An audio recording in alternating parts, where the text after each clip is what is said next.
This is UX Cake. UX Cake. UX Cake. UX Cake. UX Cake. UX Cake. UX Cake. I'm your host, Lee Allen Arredondo. Hello and welcome to UX Cake. This week we are talking about designing the impossible with Dr. Nelly Ben Hyoun. She's the founder and experience designer of Nelly Ben Hayoun Studios, or NBH Studios, in London.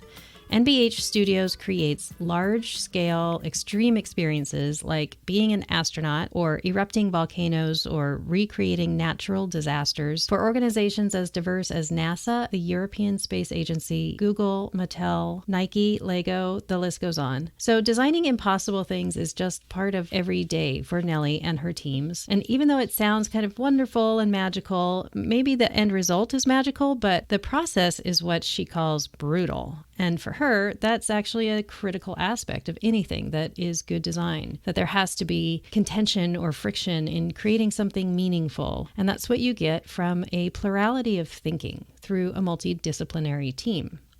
Besides creating magnificent experiences at NBH Studios, Nelly has also founded the University of the Underground in London. She's created an international space orchestra, recently completed a feature film about political theorist Hannah Arendt. She is currently a visiting professor at the Royal College of Art, and that's just a few of the things that she is up to. And next, she'll be working on becoming a mermaid.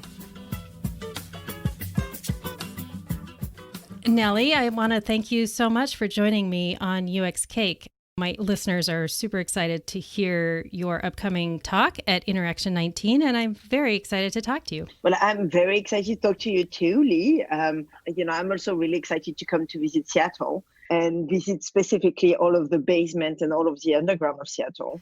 But also, I'm absolutely eager to see this gum wall. I mean, I cannot believe that you have a wall which is literally filled up with chewing gum. I think that's quite fascinating to me.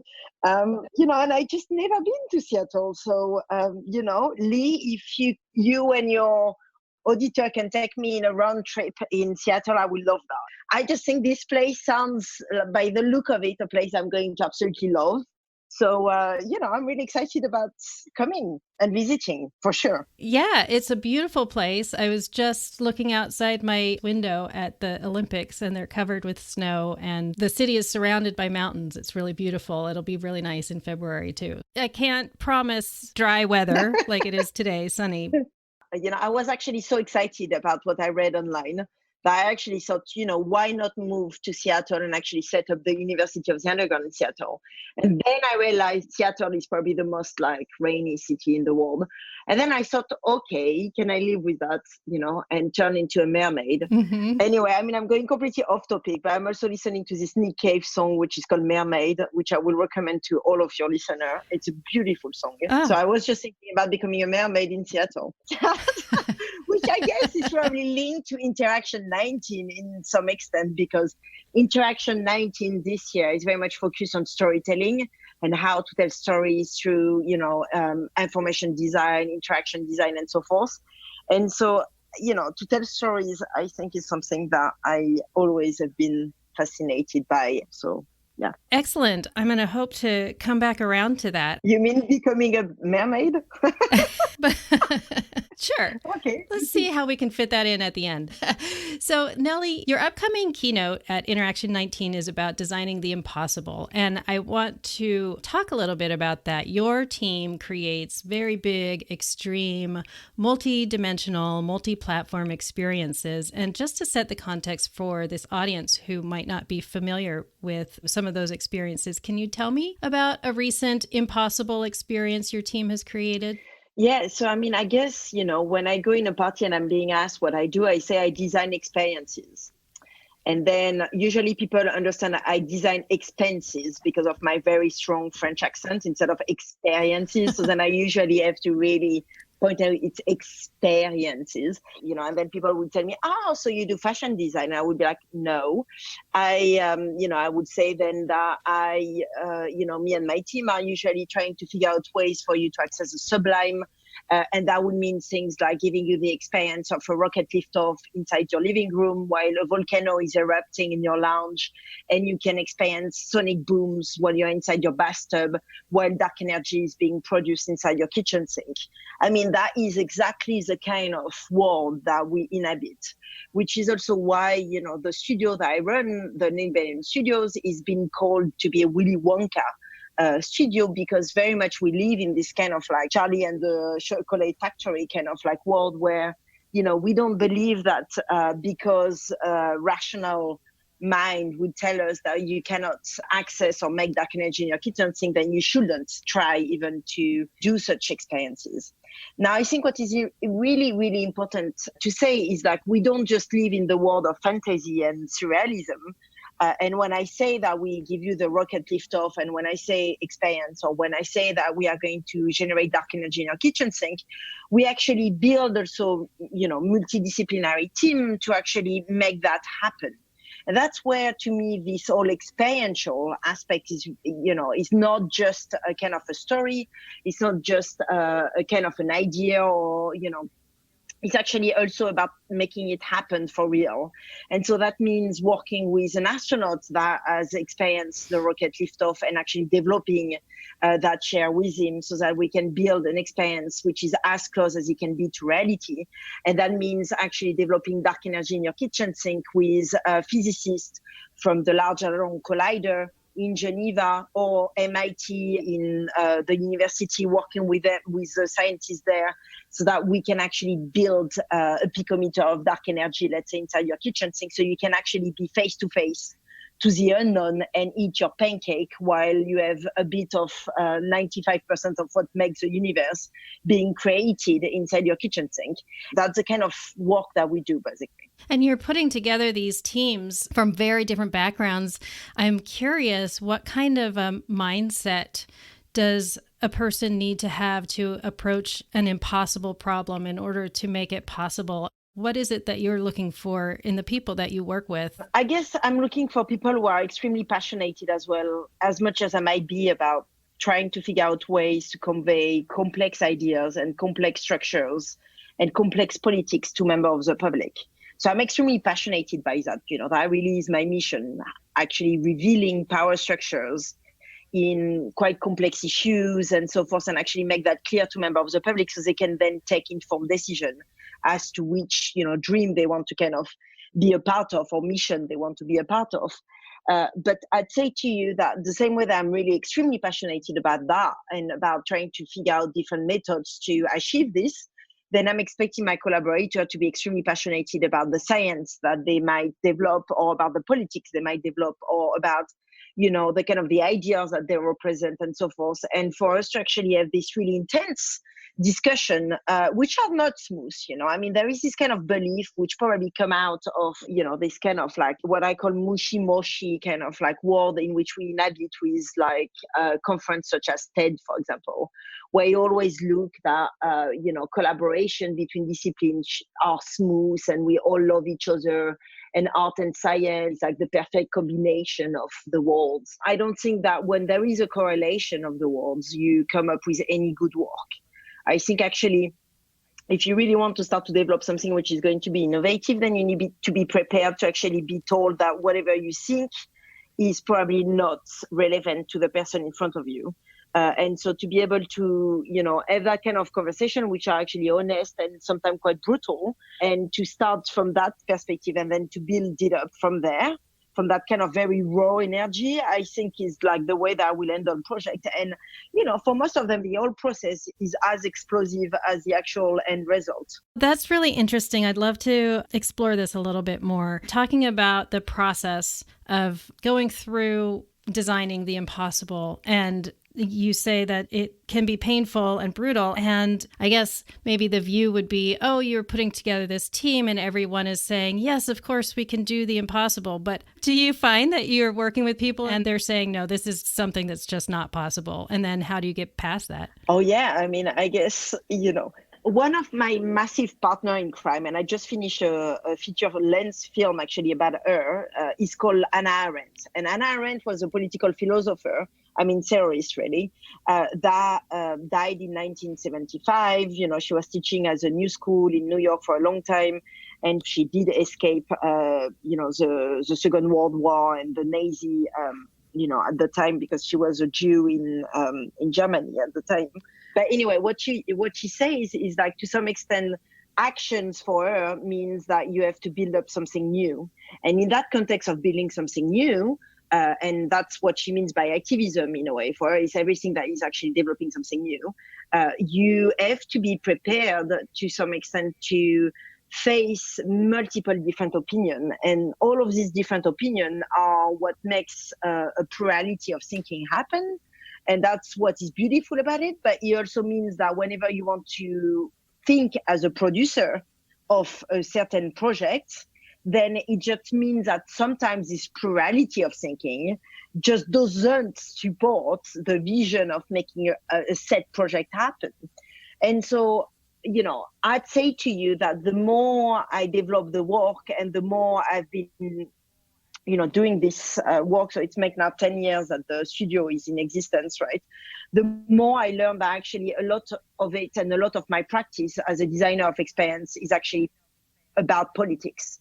And so it's not without reason that I read and I'm very much active in like this political theory, field, because I actually truly believe that if you want to design any experience that to some extent is going to be about trying to build new experience, build new territory, rethink the way that institutions have been functioning for the past 100 years, challenge people in their work or into the way that they envision their labor and the way they've done things for like the past 5, or 10 years, then it is going to be, going down to politics and actually how you're going to be handling the kind of the reaction that are going to come with that.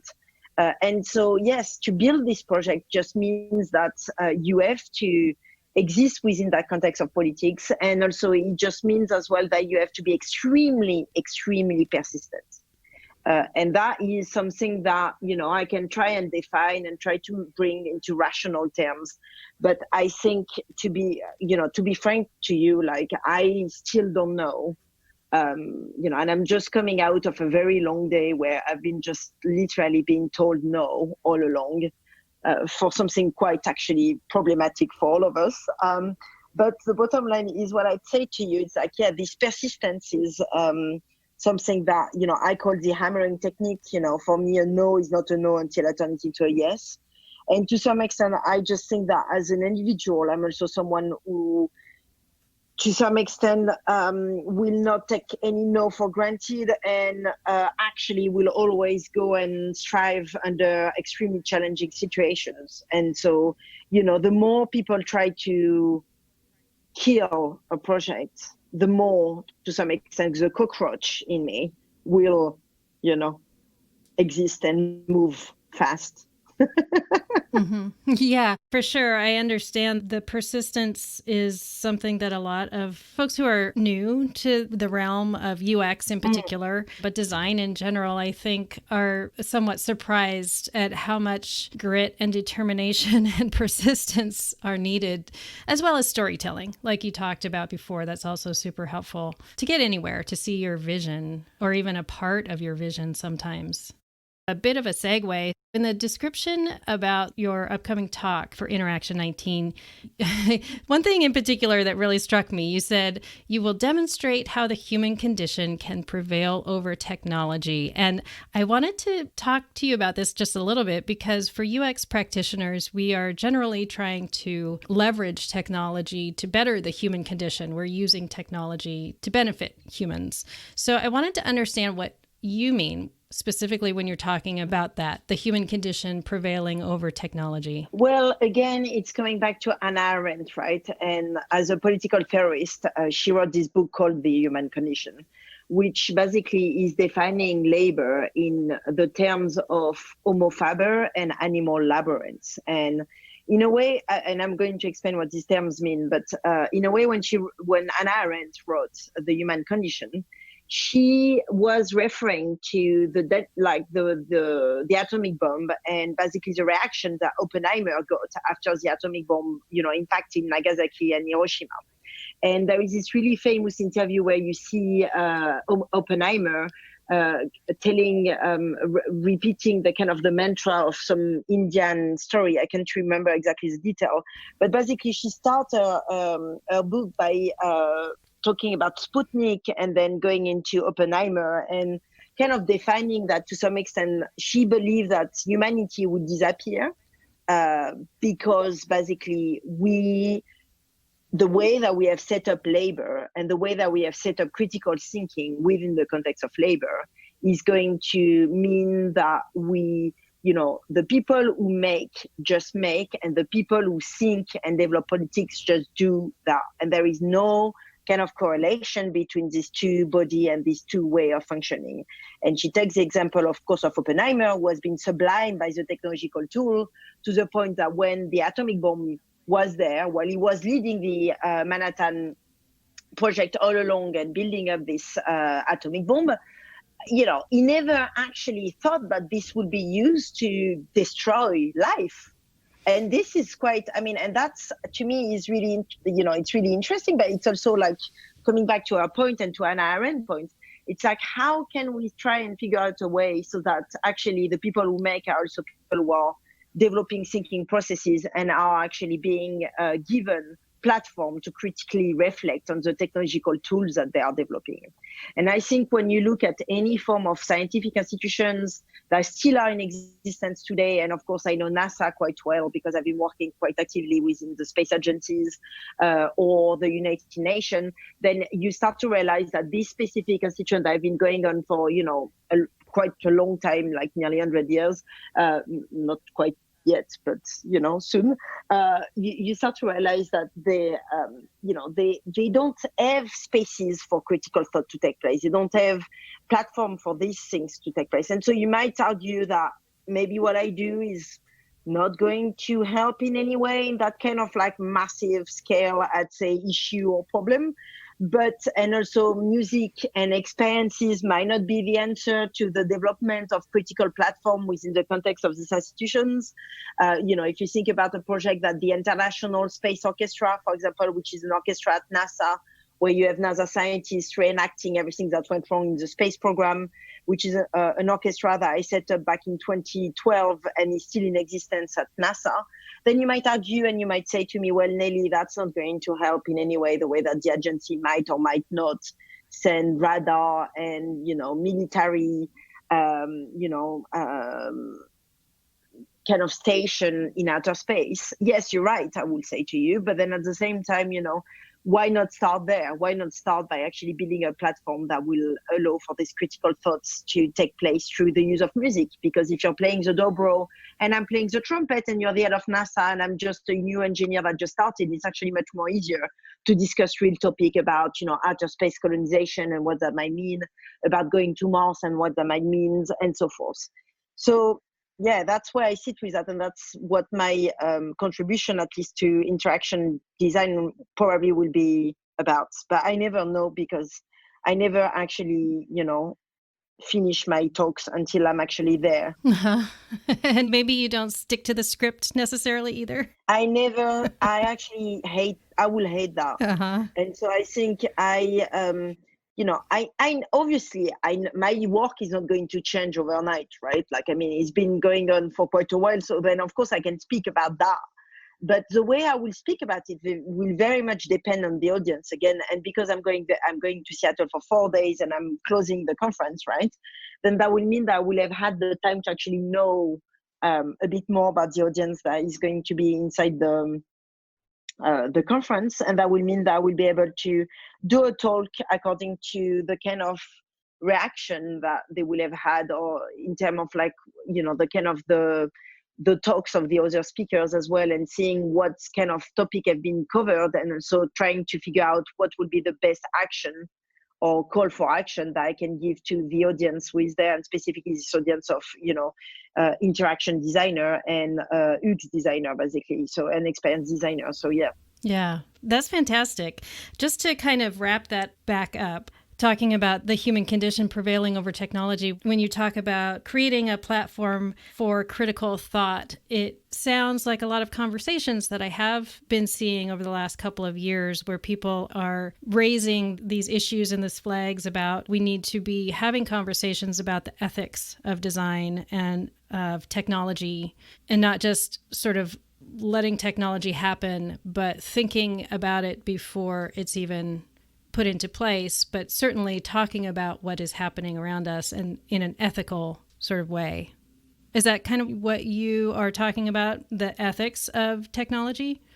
I would be careful with this concept of ethics, specifically at this point in time in history. And I think ethics right now, the way that they are being understood by members of the public or the way that media kind of like broadcast it, it's extremely problematic because, you know, we are now in a society that to some extent is tempted again by authoritarian regimes, right? And I think what's happening with that is like this kind of belief that an ideology can prevail over plurality of thoughts is something that to me is also coming back with that notion of what ethics means. And I don't think that we at this point in time in history, at least with this specific generation, actually understand what ethics means. And if we do speak about ethics, most of the time it's actually talking about politically correct. What is politically correct to say? What is politically correct to follow?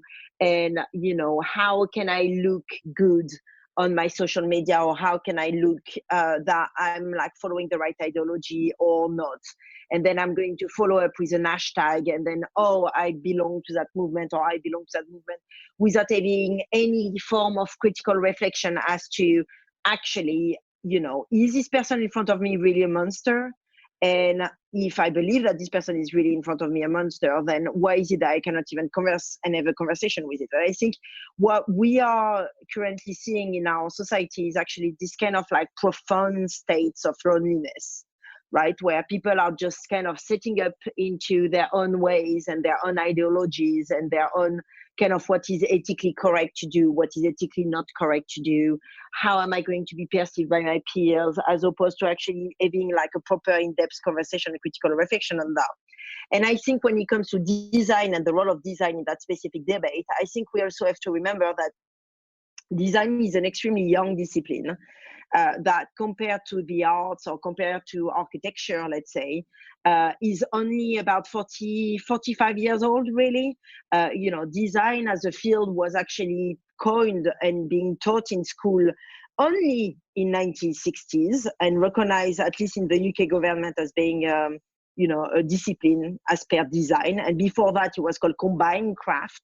And it was only being taught in places like the Bauhaus and so forth.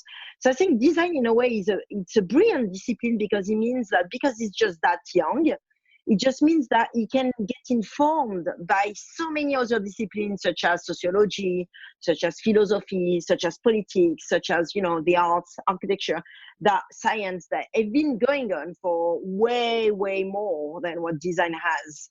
And so to some extent, I don't know if we can, you know, I don't know if designers are equipped per se to actually have the kind of the, you know, I would say the backlog of experience that other disciplines have.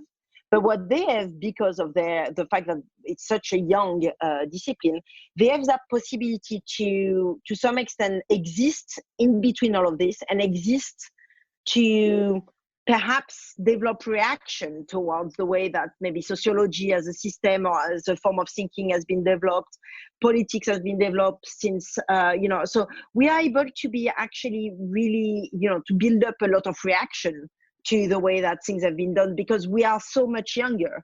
So we don't have that kind of like heritage that, and perhaps, you know, talking back to ethics, we don't have this kind of like, you know, ethical burden that come with the field to some extent. And, you know, and also when you look at academia and design as an academic form, like, you know, it's very new that we have PhD in design. It's completely new. Nobody, like, you can go in any academic institution and they will tell you, oh, we have PhD in design, but really nobody really know how to assess designers and practitioners. Like, it's a very complex issue, you know. on which basis do you agree that a designer is actually developing a practice that is academically thorough, or in terms of research is going to be new knowledge? Like, what is it? If if it's not writing, if it's about a practice, if it's about a system of thinking, then how do you assess that? So to kind of to kind of give you an answer about ethics and where design can play a role, I think to me where design can play a role is by looking at actually histories and figuring out a way that as designer we are able to unravel histories for members of the public and actually act as to some extent what sociology used to do back in the days, which is act as a mythologist. So be able to reveal power structures that exist in the world today. That to me is the kind of the ultimate goal that I see for designers to develop, is like, if you can find a way and means to use design thinking, system thinking, hooks, and so forth in a manner that you can reveal power structure so that members of the public can take informed decision as to which politics they are going to follow, or which which kind of like different thought process they might kind of like want to find themselves being associated with, then I think we are getting into a certain place. And that's, and I like personally, I'm like very much focused on that mission. Like, I really want to understand, when we say to me that there is a chain of command that is in place if an asteroid was to strike, let's say, then I actually want to meet every single person that is a part of that chain of command. And I want to be able to actually showcase each of these people to members of the public so they can understand actually how decisions are being made. And I think too much nowadays, we just like don't show that chain of command and don't take the time to reveal all of the different level of power structures and all of the different meanings, because, that's not a shortcut, right? It's not something that you can actually recap in 5 minutes. It takes time and it takes a lot of people. And so if you really want to understand all of that chain of command, then we have to start developing. And for me, the way to do that is to use experiences, music, film, design, to kind of digest all of that chain of command and actually be able to showcase some of the different meanings along the way and how they evolve along the way. This is all part of critical thinking, and I think that's important piece of what we need to be doing and what you're talking about. We didn't get a lot of time to talk about process. The majority of my audience are practitioners in user experience, designers and researchers, managers, directors, developers, PMs. So people who have to create solutions to problems that are sometimes very complex. And at some point in the process, what we're trying to solve for can feel impossible, even if it's not a volcano erupting in a living room or, a meteor hitting the earth. We have many issues and problems we're designing for. And I'd love to hear from you quickly what we could learn from your process to adapt to our own work for innovation. Well, I guess the first thing would be to actually not start by saying I'm going to solve a problem, but by actually starting to say, okay, what are the questions that need to be asked? And I think too often we just like actually go and jump into like, okay, so here we have an issue with climate change, so I'm going to solve climate change. I mean, to be frank to you, like whoever start with such a massive statement like this is not going to go anywhere. Or whatever they would do, they would probably do a TED talk. And then that will be, a 10 minutes kind of like bullet points takeaway, whatever, but then nothing will have been achieved. And actually a real practitioner to me will never start by saying like, I'm going to change the world. Like he never start like that. And I think, too often whenever we have like issues, we just like jump into conclusion as opposed to really, really digging what are the different actors in play, what are the different research questions that need to be asked.